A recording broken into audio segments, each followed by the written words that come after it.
आज हम देखने वाले हैं क्लास 9 सोशल साइंस के इकोनॉमिक्स के कुछ इंपॉर्टेंट क्वेश्चंस।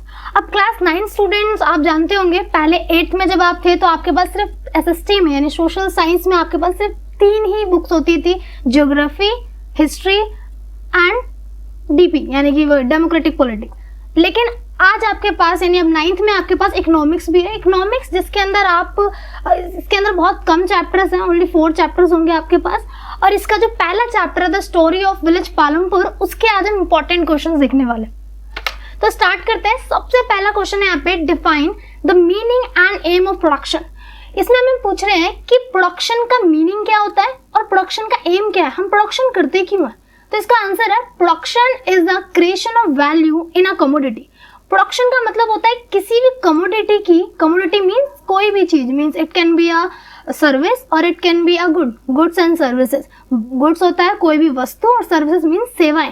तो प्रोडक्शन का सिंपल मतलब होता है किसी भी कमोडिटी की वैल्यू को क्रिएट करना, किसी भी कमोडिटी की वैल्यू को बढ़ाना is called as production. For example, मेरे पास मान लो आटा है, अगर मेरे पास सिर्फ आटा है तो अगर उस आटे की वैल्यू बोलूँ तो कितनी होगी, अभी जनरल प्राइस लूँ आटे का तो कितना होगा, मान लो 30 रुपीज़ है। लेकिन अगर उसी आटे के अंदर मैं अगर उसमें चॉकलेट पाउडर मिला दूँ, मिल्क मिला दूँ, शुगर ऐड कर दूँ, उसको थोड़ा अच्छे से बेक कर दूँ, तो उसी से मैं कितने सारे बिस्किट्स बना लूँगी और उन्हीं बिस्किट्स को मैं 100 रुपीज़ में या 150 में या 200 में बेच रही हूँ। तो यहाँ से हमने देखा जो आटा था 30 रुपीज़ का, उसी को हमने कितने में बेचा, 100 में या फिर 150 में। तो यहाँ पे हुआ क्या, हमने एक कमोडिटी की वैल्यू को क्रिएट कर दिया, 30 से 100 ले आए, तो यानी हमने यहाँ पे इसकी वैल्यू को क्रिएट कर दिया या फिर बोलूँ बढ़ा दिया। तो प्रोडक्शन का सिंपल मीनिंग होता है creation of value in a commodity, किसी भी कमोडिटी की वैल्यू को क्रिएट करना या फिर बनाना। जैसे यहाँ पे एग्जांपल में दे रखा है, manufacturing of a car from steel,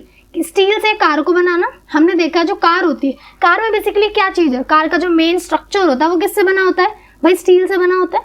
तो अगर मैं स्टील की बात करूं तो स्टील का प्राइस क्या लाखों में होता है। अगर एक कार में जितना स्टील लगता है उसके प्राइस की बात करूं तो क्या वो लाखों में आएगा स्टील, डेफिनेटली वो इतना लाखों में तो आएगा नहीं।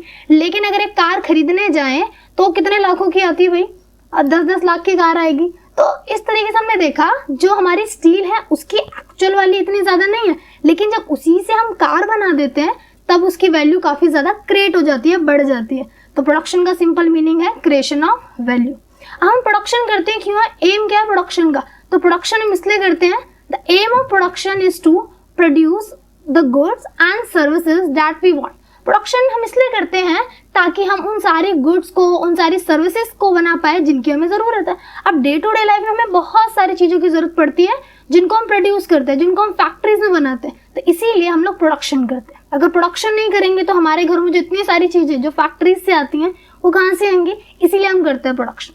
There are 4 requirements for production of goods and services। अब गुड्स का या फिर सर्विसेज को, वस्तुओं या सेवाओं को बनाने के लिए, प्रोड्यूस करने के लिए हमें बेसिकली 4 रिक्वायरमेंट्स होती है, मतलब कि 4 फैक्टर्स होते हैं प्रोडक्शन के। सबसे पहला होता है लैंड, भाई ज़मीन तो चाहिए ना, हवा में तैर के नहीं बना सकती चीज़ें, तो यहाँ पे हमें लैंड चाहिए। दूसरा लेबर चाहिए, लेबर कौन, मजदूर जो काम करके चीज़ों को बनाएगा। फिजिकल कैपिटल चाहिए, फिजिकल कैपिटल बोलूँ तो हमें इनपुट्स चाहिए। इनपुट्स मीन्स हमें भाई मटेरियल चाहिए। अगर मुझे मान लो बिस्किट बनाने हैं तो उसके लिए मुझे आटा चाहिए, मिल्क पाउडर या मिल्क चाहिए या फिर चॉकलेट पाउडर, शुगर, ये सारी चीज़ें क्या है, मेरे टाइप के फिजिकल कैपिटल, मेरी पूंजी है जो मैं लगाऊंगी। इसके अलावा ह्यूमन कैपिटल चाहिए। ह्यूमन कैपिटल क्या, ह्यूमन कैपिटल बेसिकली हमें नॉलेज चाहिए ना, सारी चीज़ों को मैनेज करने के लिए आइडियाज़ चाहिए, तो वो आ जाता है ह्यूमन कैपिटल के अंदर। तो ये था हमारा फर्स्ट क्वेश्चन जिसमें हमने देखा मीनिंग ऑफ प्रोडक्शन। प्रोडक्शन का सीधा सिंपल मीनिंग होता है creation of value of commodity, किसी भी कमोडिटी की वैल्यू को क्रिएट करना या फिर बढ़ाना। और प्रोडक्शन क्यों करते हैं, प्रोडक्शन इसीलिए करते हैं ताकि किसी भी गुड या सर्विस को हम अटेन कर पाए या फिर एक्वायर कर पाए जिनकी हमें ज़रूरत होती है। देखते हैं नेक्स्ट क्वेश्चन। नेक्स्ट क्वेश्चन है, why was the initial impact of green revolution limited to wheat and only to few regions. जो ग्रीन रेवोल्यूशन थी, ग्रीन रेवोल्यूशन क्या था भाई, एक वो टाइम था इंडिया में जो हमारे चारों तरफ ग्रीनरी थी, इसलिए इसका नाम रख दिया ग्रीन रेवोल्यूशन।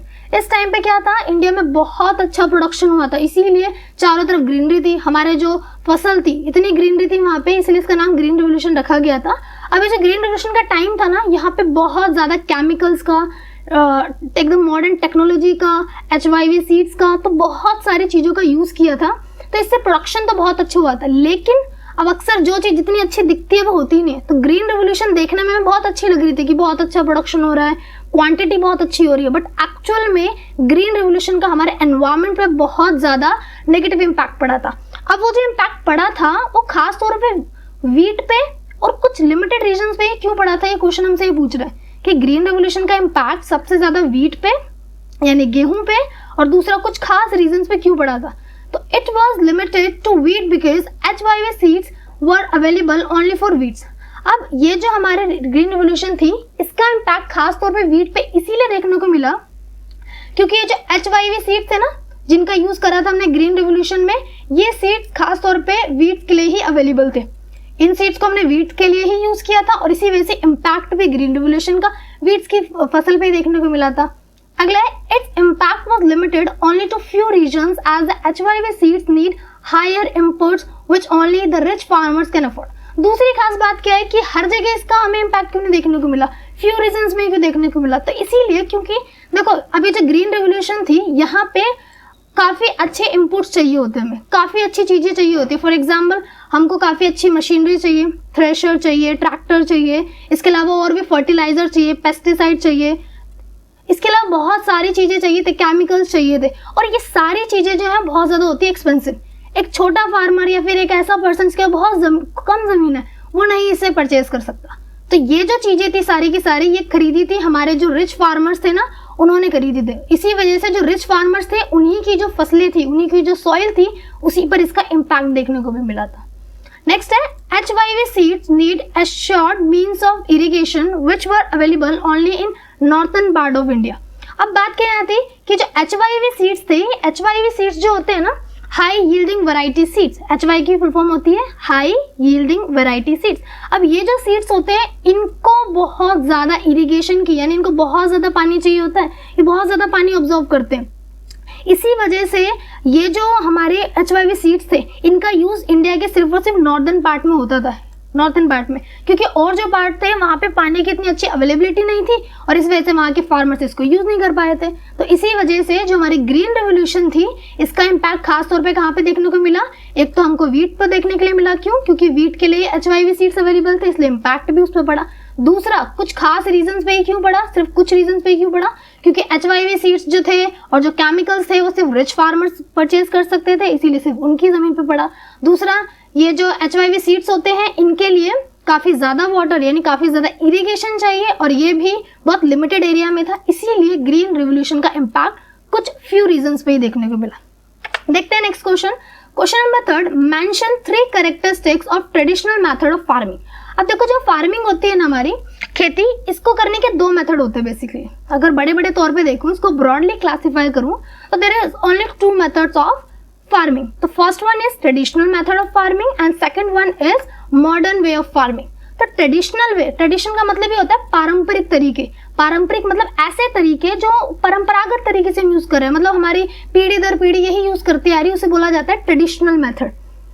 तो अब जो ट्रेडिशनल मेथड थे जो पुराने समय से हम यूज करते आ रहे हैं, तो ये जो मेथड्स है ना ये सारे यहाँ पे हम नेचुरल चीजों का यूज करते हैं। पुराने समय में केमिकल्स तो होते नहीं थे, तो अगर आप ट्रेडिशनल मेथड का यूज कर रहे हो तो इसका मतलब है आप ऐसी फार्मिंग कर रहे हो जहाँ पे आप किसी भी टाइप के केमिकल का, किसी भी मॉडर्न टेक्नोलॉजी का, किसी का भी यूज नहीं कर रहे। तो आंसर देखते हैं इसका, traditional seeds with low yield were use. अब ट्रेडिशनल फार्मिंग जो थी यहाँ पे क्या होता था, ट्रेडिशनल सीड्स का यूज किया जाता था। ट्रेडिशनल सीड्स क्या होते हैं, ऐसे सीड्स होते हैं जो लो यील्ड के होते हैं। लो यील्ड मतलब कि ऐसे सीड्स होते हैं जिनको बहुत ज़्यादा इरिगेशन की, विच मीन्स बहुत ज़्यादा पानी की ज़रूरत नहीं पड़ती। जो ट्रेडिशनल सीड्स होते हैं ये नेचुरली बनते हैं, इनके अंदर ऑलरेडी बहुत फर्टाइल होते हैं, बहुत अच्छे होते हैं इनकी क्वालिटी, तो इस वजह से इनको ज़्यादा वाटर की रिक्वायरमेंट नहीं होती, लो यील्डिंग होते हैं। नेक्स्ट काउ डंग, और क्या यूज़ करते हैं ट्रेडिशनल फार्मिंग में, काउ डंग मतलब कि गाय का गोबर। इसके अलावा natural manure were use. Natural manure मतलब कि जो नेचुरली जो खाद बनती है ना, खाद कैसे बनती है, जो हमारी जैसे जो गीला कूड़ा होता है उससे बनते हैं नेचुरल मैन्योर। जैसे गीला कूड़े में क्या क्या आ जाता है, चाय पत्ती हो गई, सब्जियों के छिलके, फ्रूट्स के छिलके, तो ये सारी चीज़ें हो जाती है मिला करके नेचुरल मैन्योर। तो यहाँ पे जो हमारी ट्रेडिशनल मेथड ऑफ फार्मिंग है उसमें हम किसके चीज़ों का यूज़ करते हैं, काउ डंग जैसे कि गोबर का, और इसके अलावा नेचुरल मैन्योर का यूज़ करते हैं। और क्या यूज करते हैं, लेस इरिगेशन वाज रिक्वायर्ड। मैंने पहले ही बताया कि हमारे ट्रेडिशनल मेथड में बहुत कम पानी की जरूरत पड़ती है। क्यों पड़ती है बहुत कम पानी की जरूरत? क्यों? क्योंकि यहाँ पे हम कोई केमिकल यूज नहीं कर रहे। पानी की जरूरत तब ज्यादा पड़ती है जब आप बहुत ज्यादा केमिकल लगाओ। जब केमिकल ज्यादा लगता है तो उस टाइम पानी की रिक्वायरमेंट भी ज्यादा बढ़ जाती है हमारे प्लांट्स के लिए। इसी वजह से हमारे जो ट्रेडिशनल मेथड है यहाँ पे पानी कम चाहिए। तो ये था हमारा characteristics of traditional method of farming. Next question देखते हैं। नेक्स्ट क्वेश्चन है, how are traditional seeds different from HYV seeds? Traditional seeds के बारे में थोड़ा बहुत ही मैंने आपको बताया, अब और देख लेते हैं HYV सीड्स के बारे में। दोनों में डिफरेंस देख रहे हैं, HYV सीड और ट्रेडिशनल सीड। आंसर है इसका HYV seeds and traditional seeds. HYV seeds produce more output per hectare. अब जो HYV सीड्स हैं ये ऐसे सीड्स होते हैं जो फैक्ट्रीज में बनते हैं with the help of chemical. ऐसे सीड्स जो फैक्ट्रीज में बनाते हैं केमिकल्स का यूज करते हुए, तो कॉमन सी बात है यहाँ पे जो प्रोडक्शन होता है ये भी बहुत ज्यादा होता है। वहीं पे अगर बात करूं मैं अपने ट्रेडिशनल सीड्स की, traditional seeds produce less output per hectare. वहीं पे जो हमारे ट्रेडिशनल सीड्स होते हैं इनका प्रोडक्शन यानी इनका जो आउटपुट होता है वो इतना ज्यादा नहीं होता। ये तो वही हो गया, आपने देखा होगा जो हमारी मेडिसिन होती है, जब हम आयुर्वेदिक दवाई खाते हैं तो उसका असर देखने में टाइम लगता है ना। क्यों? क्योंकि वो ट्रेडिशनल चीजें है, वो हमारे आयुर्वेद से रिलेटेड है। तो जो नेचुरल चीजें होती हैं उनका असर देखने में टाइम लग सकता है, लेकिन वो चीजों को नेगेटिवली इम्पैक्ट नहीं करती। इसी तरीके से यहाँ पे क्या है, जो हमारे ट्रेडिशनल सीड्स हैं ये नेचुरली बने होते हैं तो इनसे आउटपुट इतना नहीं बनता, बट साथ ही हमारे एनवायरमेंट को भी कोई नेगेटिव इम्पैक्ट नहीं करते। वहीं पे HYV सीड जो केमिकल से बनने वाली चीज असर तो बहुत अच्छा दिखाती है शुरू में, लेकिन बाद में कहीं ना कहीं हार्मफुल इफेक्ट दिखाती है। तो वही चीज है, HYV सीड प्रोडक्शन बहुत अच्छा दे देते हैं, मीन्स क्वांटिटी बहुत अच्छी देते हैं, क्वालिटी की बात नहीं कर रही मैं, क्वांटिटी अच्छी देते हैं। और ट्रेडिशनल सीड्स भाई नेचुरली बने होते हैं, थोड़ा क्वांटिटी इतनी अच्छी नहीं दे पाते। सेकंड पॉइंट क्या है? सेकंड पॉइंट है HYV सीड्स नीड इरिगेशन। मैंने पहले ही बताया था HYV सीड जो होते हैं भाई केमिकल से बनने वाला है, यहाँ पानी यानी इरिगेशन की जरूरत बहुत ज्यादा पड़ जाती है। ऐसी बात नहीं कि ट्रेडिशनल में नहीं पड़ेगी, भाई पड़ेगी, बट इसमें थोड़ी सी कम पड़ेगी। Traditional seeds needed less irrigation. वही पॉइंट जो मैंने अभी आपको बताया कि जो ट्रेडिशनल सीड्स है इसमें पानी की जरूरत यानी इरिगेशन थोड़ी सी कम चाहिए होती है as compare to HYV seed. Third point देखते हैं। थर्ड पॉइंट में क्या है, HYV seeds need modern imports like fertilisers, pesticides etcetera. जो हमारे HYV सीड्स होते हैं ना, ये एक मॉडर्न तरीका है, एक मॉडर्न सीड्स है भाई, तो इनके लिए मॉडर्न इंपोर्ट्स चाहिए होते हैं। इंपोर्ट्स मतलब कि मटेरियल जितना भी होता है ये सारा का सारा एकदम मॉडल चाहिए होता है। जैसे कि फर्टिलाइजर जो केमिकल्स ही बनते हैं फैक्ट्रीज में, फर्टिलाइजर्स चाहिए होते हैं। पेस्टिसाइड्स का यूज किया जाता है जो हमारे फालतू के जो कीड़े मकोड़े लग जाते हैं उनको हटाने के लिए, या फिर जो खरपतवार लग जाते हैं हमारे प्लांट्स में उनको हटाने के लिए। तो ये सारी चीजें यूज होती है हमारे HYV सीड्स जो हम यूज करते हैं। इसके अलावा मैं बात करूँ ट्रेडिशनल सीड्स की, तो जो ट्रेडिशनल सीड्स होते हैं needed imports which were readily available with the farmer who did not have to buy these from the market। अब क्या है, जो हमारे ट्रेडिशनल सीड्स होते हैं ना, इनको कुछ ऐसे इंपोर्ट्स की जरूरत नहीं पड़ती जो फार्मर को बाहर से खरीदने पड़ेंगे। इनको सिर्फ ऐसे इंपोर्ट्स की जरूरत पड़ती है जो फार्मर के पास पहले से अवेलेबल होते हैं। जैसे कि खाद की बात करूं तो फार्मर्स के पास खाद तो ऑलरेडी अवेलेबल होती है भाई। ज्यादातर फार्मर्स जो होते हैं, जो गांव में होते हैं, उनके पास गाय भैंस इस तरीके से होती ही है, जिससे उनको काउ डंक भी मिल जाता है और उस डंक का यूज वो लोग किसके लिए कर लेते हैं, मैन्योर के लिए भी कर लेते हैं। तो इस तरीके से जो ट्रेडिशनल मेथड है वहाँ पे जो चीजों की जरूरत है वो कैसी होती है, नेचुरल चीजों की जरूरत पड़ती है। यहाँ पे फार्मर को बाहर से कुछ ज्यादा खरीदने की जरूरत नहीं पड़ती। वहीं पे जो HYV सीड्स यूज करते हैं उस टाइम भाई बहुत सारे इंपुट्स चाहिए होते हैं बाहर से, फर्टिलाइजर्स हो गया, पेस्टिसाइड्स हो गया। इसके अलावा जैसे बहुत सारी टेक्नोलॉजी की जरूरत पड़ती है, फॉर एग्जांपल ट्रैक्टर हो गया, थ्रेशर हो गया, इस टाइप की मशीन्स की जरूरत भी पड़ती है। तो ये था difference between traditional seeds and HYV seed. Next question देखते हैं, क्वेश्चन नंबर 5। क्वेश्चन नंबर 5 है what is modern farming method, explain it's drawback. अब ये मॉडर्न फार्मिंग मेथड क्या होता है इसके बारे में मैंने आपको थोड़ा सा पहले बताया था। अब ये मॉडर्न फार्मिंग क्या होता है, उसको उसके ड्रॉबैक्स क्या थे वो देखेंगे। सबसे पहले देखते हैं, it is a scientific way of increasing the production.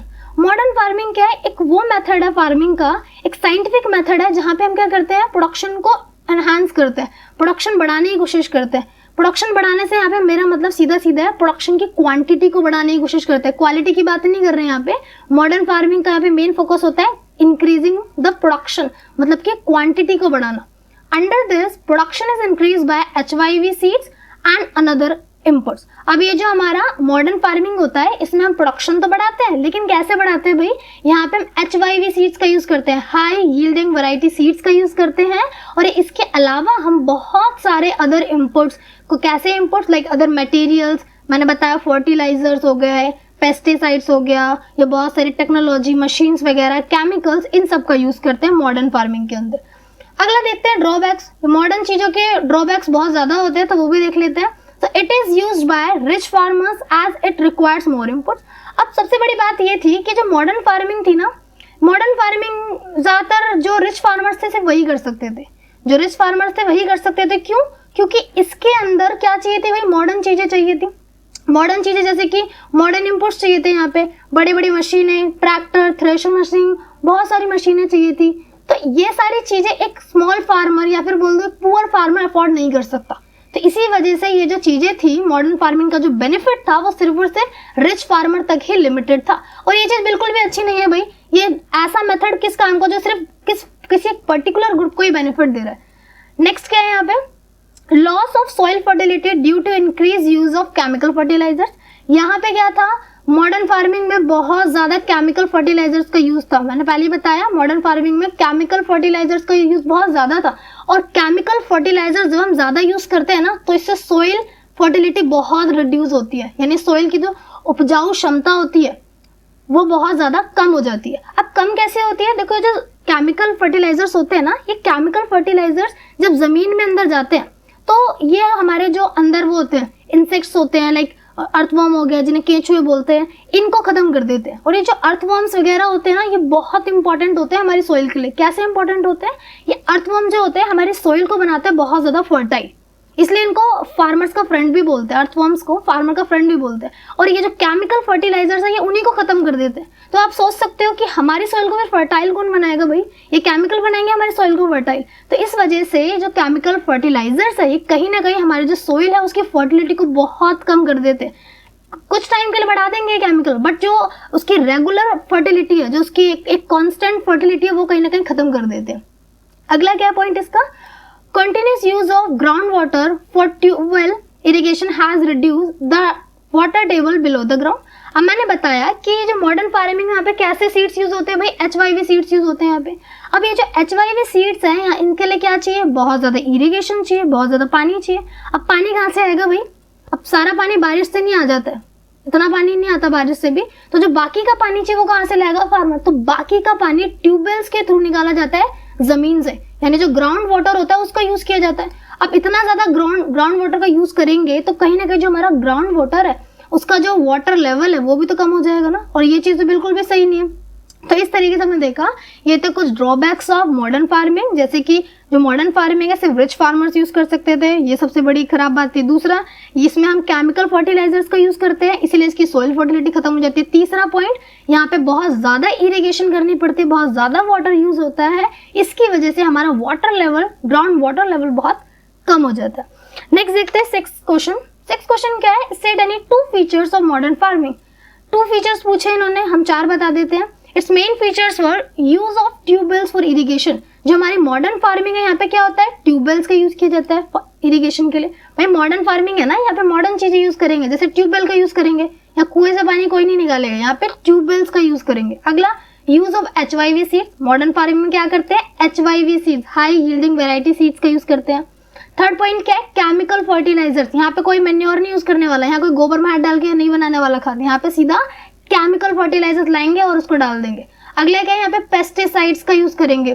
Pesticides क्या, farm machinery such as tractor, threshers, इन सब का यूज करेंगे। पेस्टिसाइड हो गए, मशीनरीज हो गई जैसे ट्रैक्टर, थ्रेशर्स, इन सब का यूज करेंगे। ये थी मॉडर्न फार्मिंग मेथड में होने वाली चीजें।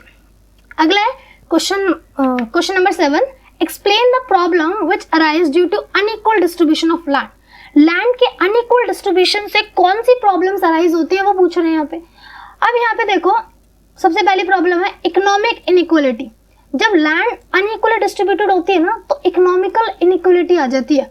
इकोनॉमिकल अनइक्वलिटी का मतलब है आर्थिक रूप से लोगों के अंदर बहुत ऊंच नीच हो जाती है। किसी के पास अगर लैंड मान लो अनइक्वल तरीके से डिस्ट्रीब्यूटेड है, एक के पास बहुत ज्यादा है और एक के पास बहुत कम है, तो उस केस में क्या होगा, जिसके पास लैंड ज्यादा है वो अच्छे से उसका यूज करेगा और उसके पास इकोनॉमिकली यानी आर्थिक रूप से बहुत अच्छा होगा, बहुत पैसे होंगे, वहीं पे वो जिसके पास लैंड बहुत कम है उसके पास पैसे होंगे ही नहीं। तो इन शॉर्ट में बोल सकते हो कि इकोनॉमिकल इनइक्वालिटी आ जाती है, यानी इकोनॉमिक तौर पे, यानी कि आर्थिक रूप से जो इंसान है बहुत किसी पे अमीर हो जाता है, कोई बहुत गरीब हो जाता है। तो वही बता रखा है, unequal distribution of land leads to economic inequality.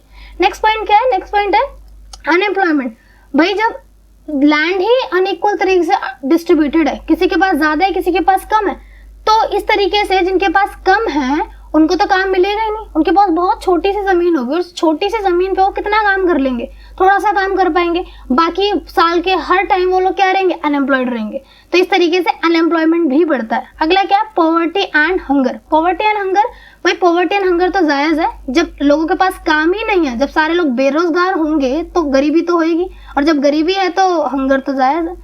Next question देखते हैं, क्वेश्चन नंबर 8 क्या है? क्वेश्चन नंबर 8 है, describe any 3 features of small scale farming as a non farm activity in Palampur. Palampur गांव मैंने आपको बताया था कि जो पालमपुर गांव है यहाँ पे ना ज्यादातर लोग फार्मिंग करते हैं, ज्यादातर लोग खेती करते हैं, लेकिन कुछ परसेंट यहाँ की जनसंख्या ऐसी भी है जो नॉन फार्मिंग एक्टिविटी करती है। नॉन फार्मिंग मतलब कि जो फार्मिंग के अलावा दूसरी एक्टिविटीज करती है। पालमपुर गांव में कौन कौन सी नॉन फार्मिंग एक्टिविटीज होती है? बेसिकली 4 तरीके की नॉन फार्मिंग एक्टिविटीज होती है। कौन कौन सी? सबसे पहले डेयरी। डेयरी क्या होता है? डेयरी मतलब कि जहाँ पे दूध वगैरह मिल जाता है, इस टाइप की एक्टिविटी। दूसरी यहाँ पे क्या होती है? दूसरी होती है यहाँ पे लोग शॉपकीपिंग। शॉपकीपिंग मतलब कि यहाँ पे लोग क्या करते हैं?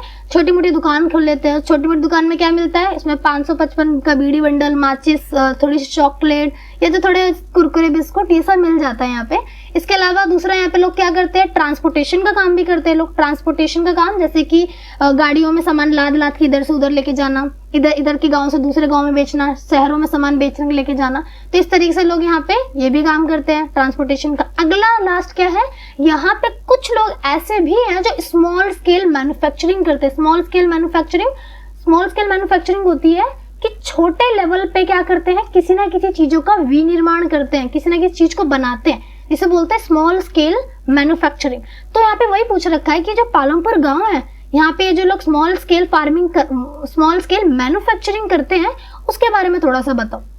तो देखते हैं यहाँ पे क्या लिखा है। सबसे पहला पॉइंट है, less than 50 people are engage. अब पालमपुर गांव में ना अप्रॉक्स 450 फैमिलीज रहती हैं, और 450 फैमिलीज में से सिर्फ और सिर्फ 50 लोग ऐसे होंगे मुश्किल से जो क्या करते हैं? मैन्युफैक्चरिंग का काम करते हैं यहाँ पे पालमपुर। बहुत कम लोग, मैंने पहले बताया, आधे ज्यादा जनसंख्या कहाँ पे डिपेंड है? फार्मिंग पे। उसके बाद बहुत कम जनसंख्या है जो दूसरे काम करती है, और उसमें से भी small scale manufacturing. Next point है यहाँ पे, manufacturing Palampur involve very simple production method and are done on small scale. यहाँ पे पालमपुर गांव में लोग स्मॉल स्केल मैन्युफैक्चरिंग तो करते हैं, छोटे मोटे फैक्ट्री खोल रखी है लोगों ने, लेकिन ये जो मैन्युफैक्चरिंग होती है बहुत ही सिंपल तरीके से होती है, बहुत ही सिंपल मेथड्स का यूज होता है। मतलब कि कहने का ये है कि यहाँ पे बहुत सिंपल तरीके से, यहाँ पे कोई बड़ी मशीनरी का यूज नहीं कर रही है लोग, कुछ बड़े टेक्नोलॉजी का यूज नहीं करते, घरों में ही सिंपल तरीके से, सिंपल जो मेथड्स होते हैं अपने घरेलू मेथड, उसी तरीके से कुछ ना कुछ चीजों को प्रोडक्शन कर दिया। और जो प्रोडक्शन करते हैं वो भी स्मॉल स्केल पे होता है, ऐसा नहीं बहुत ज्यादा प्रोडक्शन करते हैं, थोड़ा सा ही प्रोडक्शन करते हैं और उसको जाके फिर बेच देते हैं। तो अगला पॉइंट क्या है यहाँ पे? Manufacturing activity. नेक्स्ट पॉइंट है, manufacturing activities are carried out mostly at home और in the field with the help of family labour. अब यहाँ पे क्या होता है, जो मैन्युफैक्चरिंग एक्टिविटी करते हैं वो ज्यादातर घर पे ही करते हैं। क्यों? क्योंकि भाई ना एक्स्ट्रा बाहर से रेंट पे कोई घर वगैरह लेने की, रेंट पे कोई फैक्ट्री लेने की जरूरत ही नहीं है, क्योंकि यहाँ पे बहुत स्मॉल स्केल पे करते हैं, बहुत छोटे लेवल पे करते हैं, इतना ज्यादा प्रोडक्शन ही नहीं करते कि उन्हें बाहर से कुछ जमीन किराए पे लेनी पड़े। तो इसीलिए यहाँ पे क्या होता है? एट होम प्रोडक्शन होता है। दूसरा, यहाँ पे जो लेबर होती है उनको बाहर से किसी भी लेबर को परचेज करने की, हायर करने की जरूरत नहीं पड़ती। ये लोग क्या करते हैं? अपने जो फैमिली मेंबर्स होते हैं वही मिलकर के प्रोडक्शन करते हैं। फैमिली मेंबर्स मिलके जितने भी होते हैं 4-5 आपस में जो भी है काम करते हैं लोग। अगला, लेबर्स आर हायर्ड रेयरली। अगर लेबर हायर करते भी हैं तो बहुत कम, बाई चांस मान लो जरूरत पड़ गई तो एक आधा कर लिया, अदरवाइज इनको जरूरत नहीं पड़ती लेबर की, ना ही इनको बाहर से कोई रेंट पे जमीन लेने की जरूरत पड़ती है, और ना ही इन्हें बहुत ज्यादा बड़ी मशीनरीज या टेक्नोलॉजी की जरूरत पड़ती है। और यहाँ पे जो लोग हैं वो भी बहुत कम एंगेज्ड, अप्रॉक्स ओनली 50 लोग हैं जो क्या करते हैं? मैन्युफैक्चरिंग करते हैं पालमपुर गाँव में। तो ये था small scale manufacturing in Palampur गाँव। नेक्स्ट क्वेश्चन है question number 9।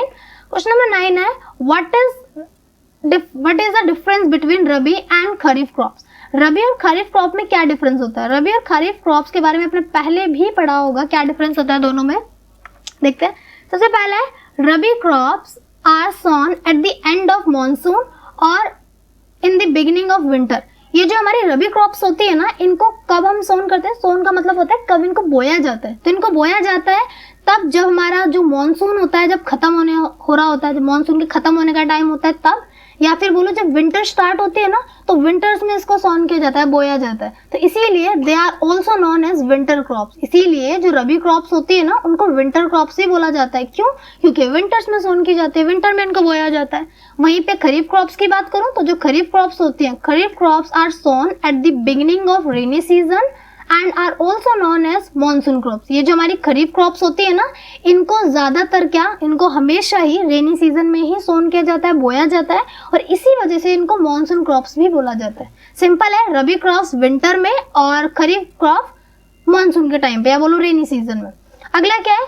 Rabi crops flowering requires a long day length. यहाँ पे जो फ्लावरिंग होती है, जो फ्लावर्स आते हैं, इनको बहुत लंबा समय चाहिए होता है। वहीं पे खरीफ क्रॉप्स की बात करूँ तो यहाँ पे जो फ्लावरिंग होती है, उसमें थोड़ा कम टाइम लगता है। अगला पॉइंट है यहाँ पे थर्ड पॉइंट है these crops need a warm climate for seed germination and a cold climate for growth. अब ये जो रबी क्रॉप्स होती है ना, इनको थोड़ा सा वार्म क्लाइमेट चाहिए होता है। किसके लिए? जर्मिनेशन के लिए। जर्मिनेशन क्या होता है? Germination is a process of meeting male and female gamete. जो मेल और फीमेल गमेट्स का जब कंबाइन होता है, जब आपस में मिलते हैं, उस प्रोसेस को बोलते हैं जर्मिनेशन। तो ये जो मेल और फीमेल का जो जर्मिनेशन वाला टाइम होता है, इसके लिए इनको थोड़ा वार्म यानी थोड़ा गर्म वाला टाइम चाहिए होता है, थोड़ा गर्म क्लाइमेट चाहिए होता है। वहीं पे ये जो इनको ग्रो करने के लिए जब टाइम चाहिए होता है, ग्रो करने के लिए थोड़ा ठंडा यानी कोल्ड क्लाइमेट चाहिए होता है। सिंपल है, जर्मिनेशन के लिए थोड़ा वार्म वेदर चाहिए, वार्म क्लाइमेट चाहिए, और ग्रो करने के लिए थोड़ा क्लाइमेट ठंडा होना चाहिए। खरीफ क्रॉप्स का देखते हैं। खरीफ क्रॉप का क्या है भाई? These crop require a lot of water and hot weather to grow, they depend on rainfall. अब ये जो खरीफ क्रॉप्स होती है, खरीफ क्रॉप्स को बहुत ज्यादा पानी चाहिए होता है। They require lot of water and hot weather to grow. इनको थोड़ा सा गर्म वेदर चाहिए होता है। दूसरी चीज, जो पानी होता है बहुत ज्यादा चाहिए, तभी तो इनको बारिश के सीजन में उगाते हैं भाई। क्यों? क्योंकि भाई इतना ज्यादा पानी चाहिए, कहाँ से लाएंगे इतना सारा पानी? ग्राउंड वाटर थोड़ा ना यूज करेंगे। इसी वजह से इसको हम कब करते हैं? इसको हम बारिश के टाइम पे करते हैं, रेनी सीजन में करते हैं, ताकि नेचर से ही हमको सारा पानी मिल जाए। और ये जो हमारी खरीफ क्रॉप्स होती है, ये रेन वाटर पे ही डिपेंड करती है, रेनफॉल पे डिपेंड करती है, बता रखा है। नेक्स्ट पॉइंट है रबी क्रॉप्स का, unseasonal rainfall can damage rabi crops. अब ये जो रबी क्रॉप्स होती है, इनको रेनफॉल की इतनी जरूरत नहीं होती है, और अगर अनसीजनल तरीके से यहाँ पे रेनफॉल होती है तो उससे हमारी रबी क्रॉप्स डैमेज हो सकती है।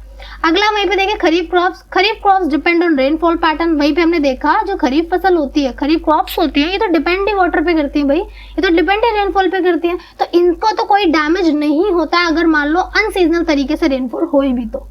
नेक्स्ट पॉइंट है रबी क्रॉप्स का, because Indian winter are dry, rabi crops required minimal and manage irrigation.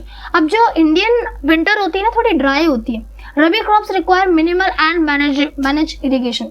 Rabi crops को थोड़ी सी इरिगेशन चाहिए होती है, मीन थोड़ी मैनेज तरीके से इरिगेशन चाहिए, बहुत ज्यादा पानी भी नहीं चाहिए और बहुत कम भी नहीं चाहिए।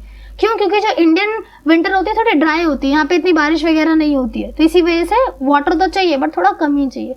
वहीं पे खरीफ क्रॉप्स की बात करूँ तो kharif crops require rain water to grow, require longer nights. अब यहाँ पे ये बता रखा है जो रबी क्रॉप्स है उनको तो रेन वाटर चाहिए ताकि ज्यादा अच्छे तरीके से ग्रो कर सके। नेक्स्ट पॉइंट है खरीफ क्रॉप्स का, the harvesting months are March and April. अब जो हार्वेस्टिंग का टाइम होता है, हार्वेस्टिंग क्या होती है? जब उसको काटा जाता है, कटाई की जाती है, तो जो वो वाला टाइम होता है वो होता है मार्च से अप्रैल के बीच में। मार्च से अप्रैल का जो महीना होता है, इसमें क्या करा जाता है? उन फसलों को काटा जाता है। वहीं पे खरीफ क्रॉप्स की बात करूं तो these crops are harvested in September and October. इन क्रॉप्स को सितंबर से अक्टूबर का जो मंथ होता है, इनके बीच में काटाई की जाती है, इनको हार्वेस्टेड किया जाता है। अगला यहाँ पे एग्जाम्पल देख लेते हैं रबी क्रॉप्स के। तो रबी क्रॉप्स के एग्जाम्पल है लाइक मस्टर्ड हो गया, हमारा सरसों होती है, हमारे वीट हो गया, क्यूमिन हो गया, कोरिएंडर हो गया। ये कुछ ऐसी फसलें हैं जिनको रबी क्रॉप्स बोला जाता है। ये विंटर सीजन में सोन की जाती है और इनकी हार्वेस्टिंग मार्च से अप्रैल के बीच में कर दी जाती है। वहीं पे बात करें खरीफ क्रॉप्स की, खरीफ क्रॉप का एग्जाम्पल क्या है? सबसे खास एग्जाम्पल राइस।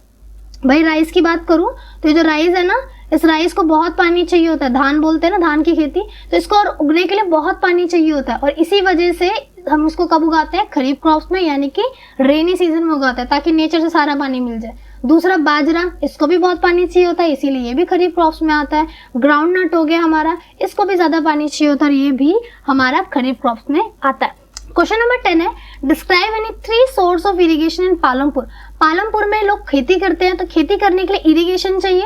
इरिगेशन के लिए क्या क्या सोर्स है वो देख रहे हैं। सबसे पहला है Persian wheel is the main source of irrigation इन पालमपुर। पालमपुर में सबसे पहला सोर्स क्या है? Persian wheel. पर्शियन व्हील क्या होता है? ये होता है, इधर देखो छोटी सी फोटो है जिसमें क्या होता है, एक कुआं होता है, तो उसके पास क्या होता है, इस तरीके से व्हील लगा रखा होता है, कैसे पहिया सा लगा रखा होता है, और उसमें बहुत सारे ऐसे बकेट यानी बाल्टी की तरह लगा रखे होते हैं और ये घूमता रहता है। और जब ये घूमता है तो ये यहाँ से क्या होता है, पानी भरता है और साथ के साथ यहाँ पे गिरता रहता है। इसके नीचे होगा, यहाँ पे कुआं होगा नीचे की तरफ, ये वैसे घूमेंगे और घूमते टाइम नीचे से पानी भरेंगे और फिर जब दोबारा घूम के आएंगे तो यहाँ पे गिरता रहेगा पानी।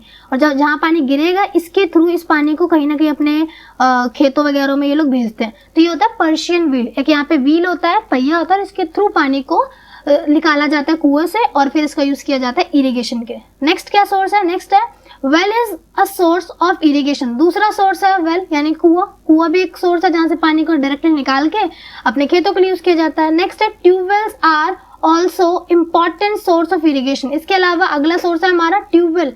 ट्यूबवेल का यूज किया जाता है पानी को निकालने के लिए और फिर उसका यूज इरिगेशन के लिए करते हैं। अगला है these are run by electric supply. अब वहीं पे ये जो ट्यूबवेल्स है ना, ट्यूबवेल्स की एक बात ये है कि ये इलेक्ट्रिक सप्लाई से चलते हैं। अगर मान लो इलेक्ट्रिसिटी नहीं है, लाइट नहीं आ रही, तो उस केस में फिर ये चल भी नहीं पाएगा। तो इसका थोड़ा सा डिसएडवांटेज है। अदरवाइज बाकी के 2 सिस्टम की बात करूं, लाइक पर्शियन व्हील सिस्टम और वेल, ये ऐसे सिस्टम है लाइट आए ना आए कोई मतलब नहीं है, ये आराम से काम करेंगे। ठीक है, ये हमारे ट्रेडिशनल वेज है ऑफ इरिगेशन। तो ये थे हमारे 10 question, important question of economics chapter number 1 the story of Palampur. अगर वीडियो आपको पसंद आई हो तो वीडियो को लाइक करें और ऐसे ही और वीडियोस के लिए हमारे चैनल को सब्सक्राइब करना ना भूलें। तब तक के लिए बाय बाय।